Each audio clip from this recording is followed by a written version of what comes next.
السلام علیکم ورحمۃ اللہ وبرکاتہ۔ الحمد للہ نحمده ونستعینه ونستغفره ونؤمن به ونتوکل علیہ ونعوذ باللہ من شرور انفسنا ومن سیئات اعمالنا من يهده الله فلا مضل له ومن يضلل فلا هادي له ونشهد أن لا إله إلا الله وحده لا شريك له ولا نظير له ولا مثل له ولا مثال له ونشهد أن سيدنا وسندنا وشفيعنا ومرشدنا ومولانا وملجانا محمد وبارك وسلم صل عليه. اعوذ باللہ من الشیطان الرجیم، بسم اللہ الرحمن الرحیم. والسابقون الاولون من المہاجرین والانصار والذین اتبعوهم بإحسان رضی اللہ عنہم ورضوا عنہ. قال تعالی: محمد رسول اللہ والذین معه اشداء علی الکفار رحماء بینہم تراہم رکعا سجدا یبتغون فضلا من اللہ ورضوانا سیماہم فی وجوہہم من اثر السجود. فقال النبی صلی اللہ علیہ وسلم: ان اللہ جعل الحق على لسان عمر وقلبه. قال النبي صلى الله عليه وسلم: لو كان بعدي نبي لكان عمر. صدق الله مولانا العظيم وصدق رسوله النبي الكريم ونحن على ذلك لمن الشاهدين والشاكرين والحمد لله رب العالمين. یا رب صلی وسلم دائما ابدا علی حبیبک خیر الخلق کلہم. گرامی قدر معزز حاضرین، میرے واجب الاحترام بزرگوں اور عزیز نوجوان ساتھیوں، میں نے آپ کے سامنے قرآن مجید فرقان حمید میں سے دو مقامات سے دو آیت کریمہ تلاوت کی ہیں. رب ذوالجلال سے دعا ہے کہ وہ ذات بزرگ و برتر مجھے اس کی روشنی میں صحیح صحیح کہنے کی اور سمجھانے کی توفیق عطا فرمائے. پھر اللہ رب العزت کی ذات اس مختصر وقت میں جو کچھ کہا سنا جائے، اس کہنے سننے کو محض اپنی رضا کے لیے اپنی بارگاہ میں قبول منظور فرمائے. ہم سب کی نجات اور ہدایت کا، مغفرت کا ذریعہ اور سبب بنا. میری آج کی مختصر گزارشات کا موضوع اور عنوان حضرت عمر رضی اللہ تعالیٰ عنہ کی عظمت اور منقبت ہے. یہ عنوان ہے، اسی سے متعلق چند باتیں عرض کرنی. اللہ رب العزت صحیح صحیح کہنے کی، سمجھانے کی، عمل کی توفیق عطا فرمائے. حضرت عمر بن خطاب رضی اللہ تعالیٰ عنہ اوپر جا کر کعب ابن لوئی یہاں پر پہنچ کر آپ صلی اللہ علیہ وسلم کے خاندان سے ان کا تعلق جڑ جاتا ہے.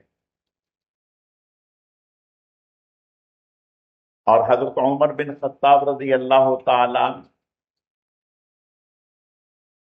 اسلام سے پہلے بھی غیر معمولی صفات کے حامل تھے.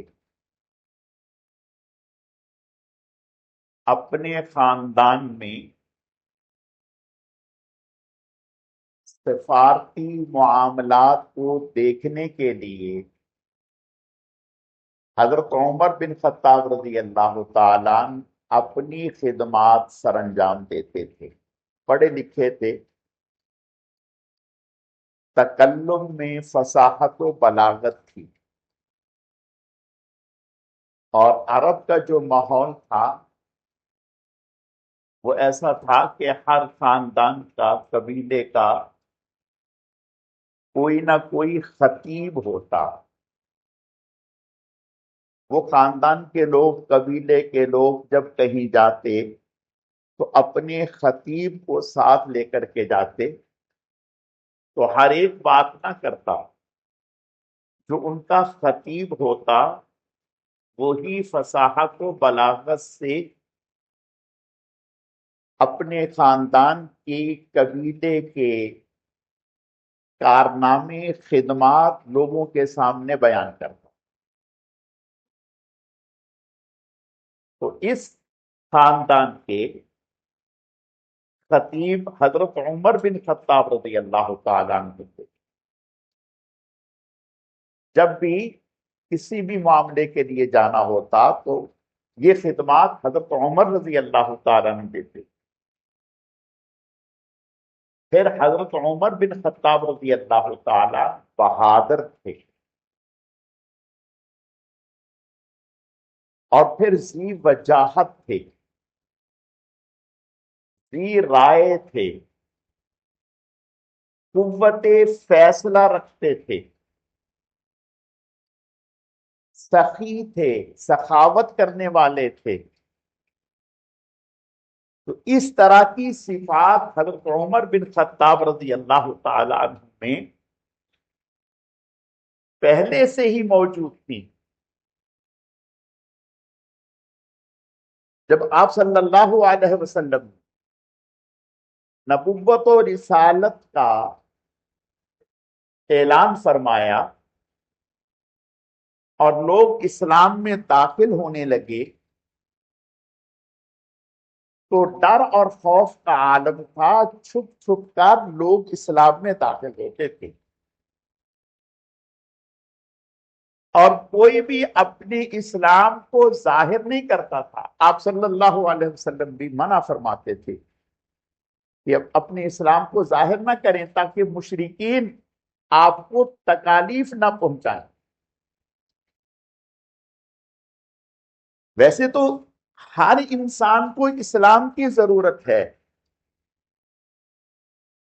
کون ایسا ہے جسے اسلام کی ضرورت نہ ہو؟ لیکن آپ صلی اللہ علیہ وسلم نے اسلام کی ضرورت سمجھ کر اللہ سے دعا کی. ہر آدمی اسلام کا محتاج ہے، اسلام ضرورت ہے، لیکن جناب رسول اللہ صلی اللہ علیہ وسلم نے اسلام کی ضرورت کے لیے،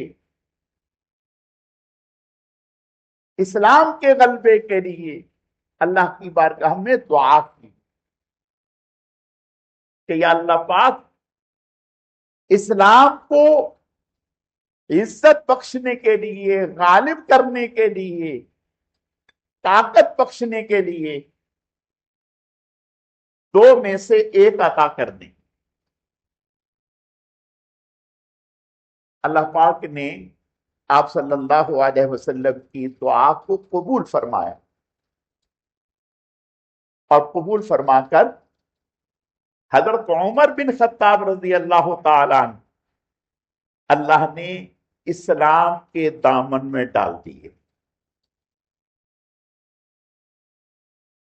اور یہ کوئی معمولی چیز اسلام کو نہیں ملی، بہت عظیم الشان. حدیث میں آتا ہے آپ صلی اللہ علیہ وسلم نے ارشاد فرمایا کہ جب حضرت عمر اسلام لائے تو صرف اہل زمین نے خوشی کا اظہار نہیں کیا، آسمانوں میں فرشتوں میں بھی خوشی کی لہر تھی. حضرت عمر بن خطاب رضی اللہ تعالیٰ عنہ کے اسلام لانے پر آپ نے فرمایا کہ اہل آسمان، آسمانوں پر فرشتوں میں بھی خوشی کی لہر تھی عمر بن خطاب رضی اللہ تعالیٰ عنہ کے اسلام لانے پر. اور صحابہ کرام رضوان اللہ علیہم اجمعین تو کیا کہنا. حضرت عبداللہ ابن مسعود رضی اللہ تعالیٰ اور حضرت عبداللہ ابن مسعود رضی اللہ تعالیٰ فقیہ الامت کہلاتے ہیں، اس امت کے فقیہ، اور آپ صلی اللہ علیہ وسلم کے خادم خاص. حضرت عبداللہ ابن مسعود رضی اللہ تعالیٰ عنہ فرماتے ہیں کہ اللہ پاک نے علم 10 حصوں میں سے 9 حصے علم کے صرف اور صرف عمر بن خطاب رضی اللہ تعالیٰ عنہ کو عطا کی. یہ عبداللہ ابن مسعود کہ 10 حصوں میں سے 9 حصے علم اللہ نے صرف حضرت عمر بن خطاب کو عطا کیے اور 1 حصہ باقی لوگوں کو.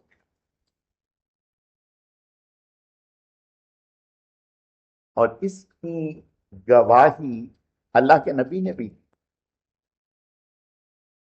اس کی گواہی اللہ کے نبی نے بھی دی صلی اللہ علیہ وسلم. آپ نے ارشاد فرمایا کہ میں نے خواب دیکھا، اور نبی کا خواب وہی ہوتا ہے. آپ نے فرمایا میں نے خواب دیکھا. یا رسول اللہ کیا خواب دیکھا؟ فرمایا میرے سامنے دودھ کا پیالہ لایا گیا، مجھے دیا گیا، میں نے اس سے پیا. میں نے اتنا پیا اتنا پیا اتنا پیا کہ اس کی سیرابی ناخنوں تک میں محسوس ہونے لگی کہ میرا دھواں دھواں سیراب ہو گیا. اور پھر وہ بچ گیا. وہ میں نے عمر بن خطاب کو دے دیا، وہ عمر بن خطاب نے پی. صحابی فرمانے لگے یا رسول اللہ صلی اللہ علیہ وسلم اس کی تعبیر کیا ہے؟ آپ نے فرمایا اس کی تعبیر علم ہے.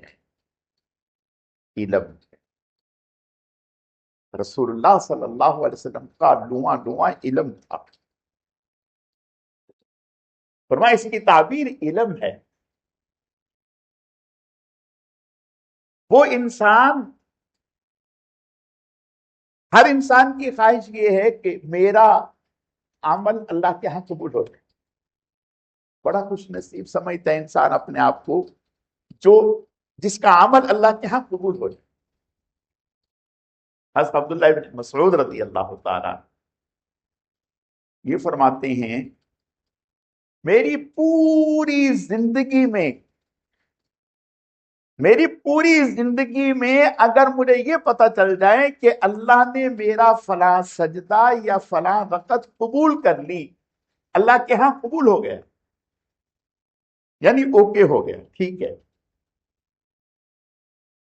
فرمائیں اس خوشی میں اگر پوری کائنات کا مجھے مالک بنا دیا جائے، پوری زمین کا مجھے مالک بنا دیا جائے اور میں سب کچھ خرچ کر دوں، پوری روئے زمین کا سب کچھ خرچ کر دوں، فرمایا وہ کم خوشی کا باعث ہوگا، وہ کم ہوگا وہ 2 رکعت یا وہ 1 سجدہ جو اللہ نے قبول کر دیا، وہ اس سے کہیں زیادہ ہوگا.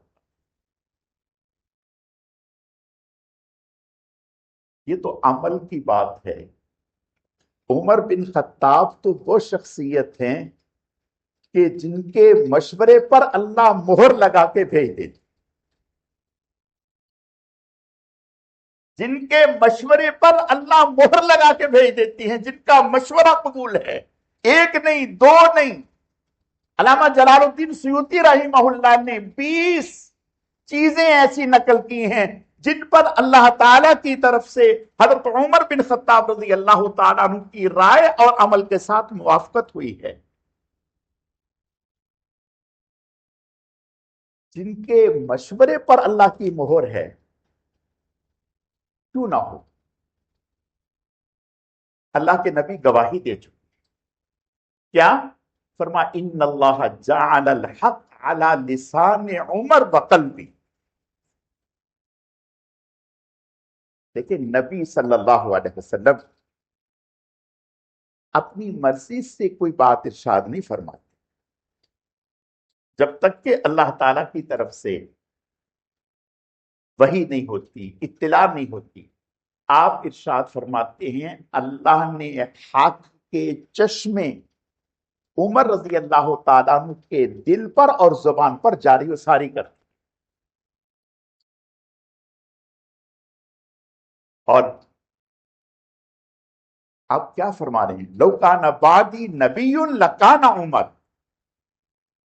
یعنی یہ جو ساری باتیں ہیں غور کریں. دودھ پیا باقی ماندہ عمر بن خطاب کو. تعبیر پوچھی فرمایا علم ہے. اور گواہی دی ان اللہ جعل الحق علی لسان عمر وقلبی. اللہ نے حق کو جاری کر دیا عمر کی زبان اور دل پر. فرمانے لو کان بعدی نبی لکان عمر. اگر میرے بعد نبوت کا دروازہ کھلا ہوتا تو عمر نبی ہوتا. عمر رضی اللہ تعالیٰ حضور کو مشورہ دے رہے. کیا مشورہ دے رہے؟ مشورہ یہ دے رہے یا رسول اللہ اچھا نہیں لگتا، اچھا نہیں لگتا. آپ کی ازواج مطہرات ہوتی ہیں، ہر عام و خاص چلا آتا ہے. ازواج کے لیے پردہ ہونا چاہیے، پردہ ہونا چاہیے. لیکن اللہ کے نبی صلی اللہ علیہ وسلم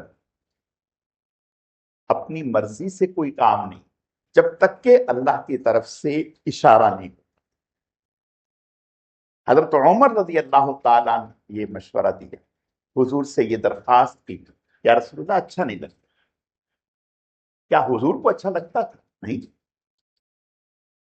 یقیناً آپ کو بھی اچھا نہیں لگتا تھا. لیکن چونکہ ابھی اللہ تعالیٰ کی طرف سے حکم نہیں ملا تھا، اپنی طرف سے کوئی قید، کوئی پابندی نہیں. اللہ نے آیتیں اتار دی. یا ایھا النبی قل لازواجک وبناتک ونساء المؤمنین یدنین علیہن من جلابیبہن. یہ عمر رضی اللہ تعالی ایک بڑا سردار مر گیا، اور سردار بھی منافقوں کا، کافروں کا. لبادہ اسلام کو اوڑا ہوا ہے کہ میں مسلمان ہوں، لیکن پکا کافر، منافق، رئیس المنافقین. کوئی لمحہ اس نے ایسا نہیں جانے دیا کہ حضور کو تکلیف نہ پہنچائی ہو اور نہ پہنچانے کی کوشش نہ کی ہو. عبداللہ ابن ابی ابن سلول آپ صلی اللہ علیہ وسلم کے پاس، اس کا بیٹا جن کا نام عبداللہ تھا، یہ پکے صحابی تھے. باپ پکا منافق، بیٹا پکا صحابی. حضور کے پاس آئے، یا رسول اللہ ابا کا انتقال ہو گیا، جیسا کیسا بھی تھا کلمہ تو پڑھتا ہی تھا بھلے دکھانے کے لیے، اپنے آپ کو مسلمان تو کہلاتا ہی تھا، اگرچہ اس کا نفاق وقتاً فوقتاً کھلتا رہتا تھا. یا رسول اللہ میری خواہش ہے کہ آپ اپنا قمیص میرے ابا کو کفن میں پہنا دیں. حضور کا حوصلہ دیکھیں، ظرف دیکھیں، ظرف دیکھیں. اس شخص نے جتنی حضور کو تکالیف پہنچائی ہیں تصور نہیں کیا جا سکتا. آپ حضرت عمر بن خطاب رضی اللہ تعالیٰ کئی مرتبہ آپ صلی اللہ علیہ وسلم سے اجازت مانگی، یا رسول اللہ مجھے اجازت دیں میں اس منافق کی گردن اڑاتا. آپ نے فرمایا نہیں، چھوڑ دو، چھوڑ دو. اب بیٹا آیا ہے حضور کے پاس، یا رسول اللہ میرے ابا کو آپ اپنی قمیص جو آپ نے پہنی ہوئی ہو، یعنی جس کپڑے کو آپ کے جسد اقدس کی برکات پہنچ چکی ہوں، سمجھیں حضور صلی اللہ علیہ وسلم کے جسم کی برکات ہی کچھ الگ تھی۔ کیا برکات تھی؟ برکات کے ذیل میں ایک بات سمجھاتا ہوں۔ حضرت ابو ہریرہ رضی اللہ تعالیٰ عنہ، ایک رومال تھا، تولیہ تھا، جس کو ہم تولیہ کہتے ہیں، تو جب وہ میلا ہو جاتا تو اس کو آگ میں ڈالتے۔ ہم میلا ہوتا ہے تو دھوتے ہیں پانی سے، وہ آگ میں ڈالتے، آگ اس کو جلاتی نہ، آگ میں جلاتی اور صاف ستھرا ہو جاتا۔ کسی نے حضرت ابو ہریرہ سے پوچھا کہ یہ کیا ماجرا ہے؟ کہا اس کے ساتھ حضور نے اپنے دستے مبارک صاف کیے ہیں، اس کو حضور کے ہاتھوں کی برکات پہنچ چکی ہیں، اب آگ کی مجال نہیں کہ اس کو جلائے۔ تو صحابہ سمجھتے تھے کہ حضور کی برکات کیا ہیں۔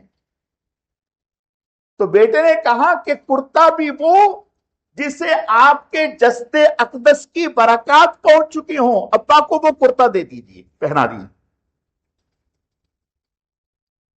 حضور پر اس شخص کا ایک احسان تھا۔ حضور صلی اللہ علیہ وسلم نے بیٹے کی بات کو رکھنے کے لیے اور اس کا احسان اتارنے کے لیے، احسان کیا تھا؟ بدر کے موقع پر جو مشرک گرفتار ہوئے تھے، ان میں حضور کے سکے چچا حضرت عباس بھی تھے، حضرت عباس رضی اللہ تعالی۔ یہ جو حضرت عباس تھے یہ لمبے قد کے تھے، حضرت عمر رضی اللہ تعالیٰ کا قد بھی لمبا تھا، یعنی سمجھے 9-10 ہاتھ فٹ تک قد تھا ان حضرات۔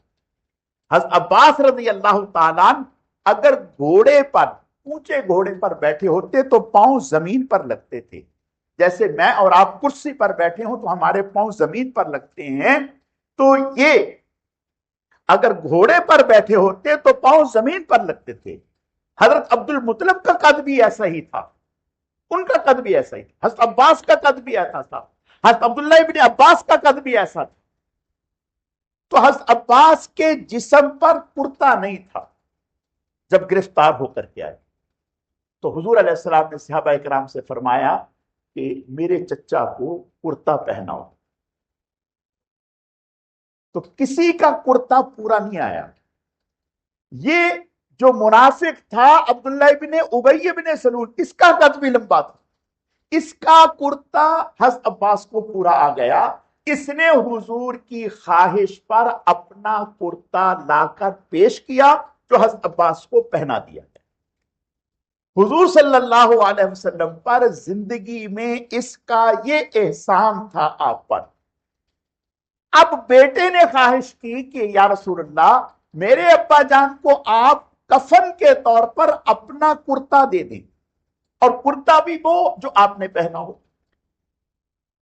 آپ صلی اللہ علیہ وسلم کے پیش نظر تو پہلے ہی تھا کہ بھئی اس کا یہ احسان ہے، اس کا ہم بدلہ چکا دیں۔ آپ نے اپنا کرتا دے دیا اور کہا یا رسول اللہ اتنے سے نہیں۔ آپ نے فرمایا پھر؟ کہا یا رسول اللہ جنازہ بھی آپ پڑھیں۔ اللہ اکبر، جنازہ بھی آپ پڑھیں۔ اب حضور صلی اللہ علیہ وسلم اوپر اوپر سے نہیں کہ صرف بیٹے کی بات رکھنے کے لیے، نہیں، دل سے جنازہ پڑھانے کے لیے تیار نہیں۔ آپ جانے لگے، حضرت عمر رضی اللہ عنہ روک لیا، یا رسول اللہ نہیں، یہ کافر نہیں، یہ منافق نہیں۔ حضرت عائشہ صدیقہ رضی اللہ تعالیٰ عنہ پر الزام تراشی کرنے والوں میں یہ سب سے پیش نہیں تھا۔ فلاں موقع پر اس نے یہ تکلیف نہیں پہنچائی، فلاں سفر میں اس نے یہ کفریہ کلمہ نہیں کہا کہ ہم عزت والے ہیں، مدینہ پہنچ کر علیہ باللہ ذلیلوں کو ہم وہاں سے نکال دیں گے جسے اللہ نے قرآن میں ذکر کر دیا؟ تو یا رسول اللہ ایسے منافق کا جنازہ آپ پڑھائیں گے؟ نہیں یا رسول اللہ،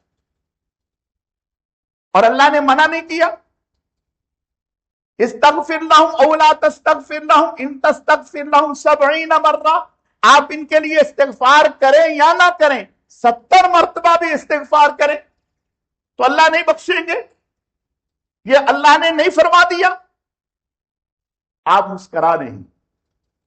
حضرت عمر رضی اللہ عنہ کوئی ایسا نہیں کہ خدا نہ خواستہ کوئی گستاخی والا انداز تھا، ناز والا انداز، ناز یہ مراد رسول تھے بھائی، یہ مراد رسول تھے۔ ایک ہے مرید، ایک ہے مراد۔ مرید وہ ہوتے ہیں جو خود چل کے آتا ہے، مراد وہ ہوتے ہیں جس کے لیے دامن پھیلایا جاتا ہے۔ باقی سارے صحابہ مرید رسول تھے، یہ مراد رسول تھے، رسول اللہ کی مراد تھے۔ انہیں پانے کے لیے تو رسول اللہ نے بیت اللہ کا گلاب پکڑ کر اللہ کی بارگاہ میں دعا کی، اے اللہ اسلام کو عزت بخش دے، عمر کے ذریعے سے یا ابو جہل کے ذریعے سے۔ یہ مراد رسول تھے، ناز تھے حضور کے۔ آپ صلی اللہ علیہ وسلم جانتے تھے کہ عمر بن خطاب رضی اللہ تعالیٰ کوئی معمولی آدمی نہیں، یہ وہ انسان ہے زمین پہ فرش دیتا ہے، فرش پر بیٹھ کر مشورہ دیتے ہیں، عرش سے اللہ کا قرآن آ جاتا ہے۔ آپ صلی اللہ علیہ وسلم جانتے تھے، روک رہے یا رسول اللہ نہیں، یا رسول اللہ نہیں، اس نے یہ کیا، یہ کیا۔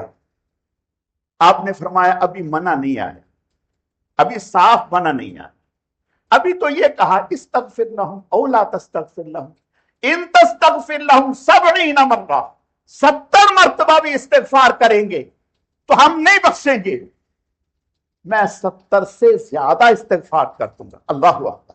نبی کا ظرف تو دیکھیے، خدا کی قسم ایسا ظرف آپ کو کہیں نظر نہیں آئے گا۔ وما ارسلناک الا رحمۃ للعالمین، ایسے کوئی کہہ دیا؟ ایک شخص نے ساری زندگی تکلیفیں پہنچائیں، آپ کے حرم محترم پر الزام لگایا، کیا نہیں تکلیف پہنچائی، ہر موقع پر ڈسا۔ اب اس موقع پر بھی آپ صلی اللہ علیہ وسلم حضرت عمر سے فرما رہے ہیں، عمر میں نماز جنازہ پڑھاؤں۔ کہا یا رسول اللہ، اللہ نے تو کہا ہے 70 دفعہ بھی بخشش مانگیں گے تو اللہ نہیں بخشیں گے۔ آپ نے فرمایا اللہ نے 70 مرتبہ کی قید لگائی ہے، میں 70 مرتبہ سے زیادہ اللہ سے اس کے لیے بخشش مانگوں گا، 70 مرتبہ سے زیادہ۔ آخر عمر تو غلام رسول تھے۔ یا رسول اللہ میرا تو مشورہ ہی ہے، باقی حکم تو آپ کا چلے گا۔ آقا آپ ہیں، غلام میں ہوں یا رسول اللہ، میری مجال ہے مشورہ دینا، خیر خواہی پیش کرنا، جو میں سمجھتا ہوں وہ میرا کام، باقی آپ حکم آپ کا چلے گا یا رسول اللہ۔ آپ صلی اللہ علیہ وسلم نماز جنازہ پڑھانے کے لیے تشریف لے، فارغ ہوئے، آیتیں اتر وَلَا تُصَلِّ عَلَىٰ أَحَدٍ مِّنْهُمْ مَاتَ أَبَدًا وَلَا تَقُمْ عَلَىٰ قَبْرِهِ، اے نبی جی، اے پیارے، اے لاڈلے، بس بہت ہو گیا، بہت ہو گیا، نہیں آئندہ نہیں، خبردار آئندہ بالکل بھی نہیں۔ کسی کافر، کسی منافق کی نہ نماز جنازہ پڑھانی ہے، نہ اس کے لیے ایصال ثواب کرنا ہے، نہ اس کی قبر پہ جانا ہے، قطعاً کوئی اجازت نہیں، کوئی اجازت۔ اللہ نے آیتیں اتار دی اس مشورے پر جو عمر بن خطاب رضی اللہ تعالیٰ عنہ نے زمین پر بیٹھ کے دیا، عرش سے قرآن ہو گئے۔ عمر بن خطاب رضی اللہ تعالیٰ معمولی حیثیت کے آدمی نہیں تھے، بڑی عظمتوں کے مالک تھے۔ اس سے بڑی عظمت کیا ہوگی؟ آپ صلی اللہ علیہ وسلم کو پورا ہے۔ ایک موقع ایسا آیا کہ حضور صلی اللہ علیہ وسلم روضہ اطہر سے نکلے، ایک ہاتھ صدیق اکبر کے ہاتھ میں، ایک ہاتھ عمر بن خطاب کے ہاتھ میں، یعنی آپ صلی اللہ علیہ وسلم درمیان میں ہیں، دونوں دوستوں کے ہاتھوں میں ہاتھ دیے ہوئے اور گھر سے یوں نکلے۔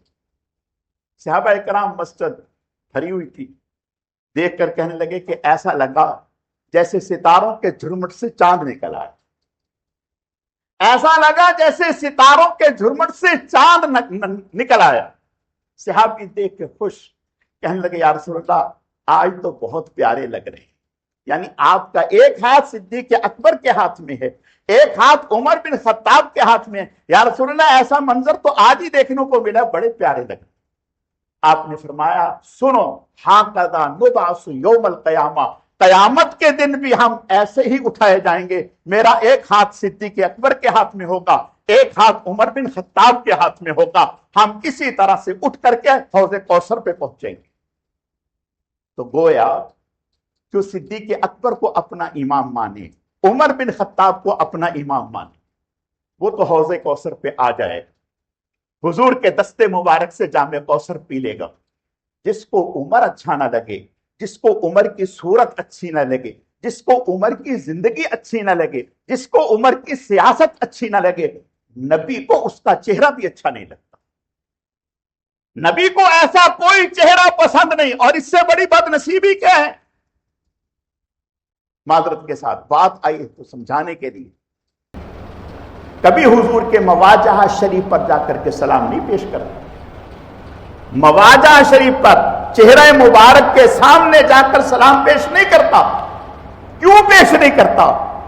کہتے ہیں کہ یہاں بھی صدیق اکبر کا پہرا ہے، عمر بن خطاب کا پہرا ہے، ہم ان کا سامنا نہیں کر سکتے۔